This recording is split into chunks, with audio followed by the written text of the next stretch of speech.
গত 15 March Maizbhandari Gausi hoc committee Bangladesh Dubai প্রস্তাবিত আবু হেল শাখার উদ্যোগে আবু হেল পাঞ্জাব হোটেল হল রুমের সভাপতি আব্দুর রহিমের সভাপতিত্বে ও সাধারণ সম্পাদক হাফেজ মঈনুদ্দিনের পরিচালনায় এক অনুষ্ঠান অনুষ্ঠিত হইল। এছাড়া অনুষ্ঠানে প্রধান আলোচক হিসেবে বক্তব্য রেখে কাজী মোহাম্মদ আলী, প্রধান অতিথি হিসেবে উপস্থিত আছেন মৌলানা দিদার মাইজবান্ডারি, প্রধান বক্তা হিসেবে উপস্থিত আছেন কাজী ফয়জুল ইসলাম করিম ও বিশেষ অতিথি হিসেবে উপস্থিত আছেন দুবাই ছাত্র শাখার সভাপতি বদির আলম।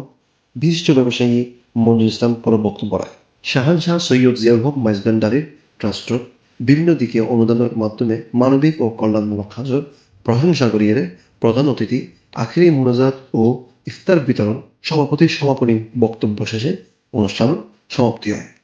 জাভেদ সরোয়ার, C71 নিউজ, আবু হেল, সংযুক্ত আরব আমিরাত।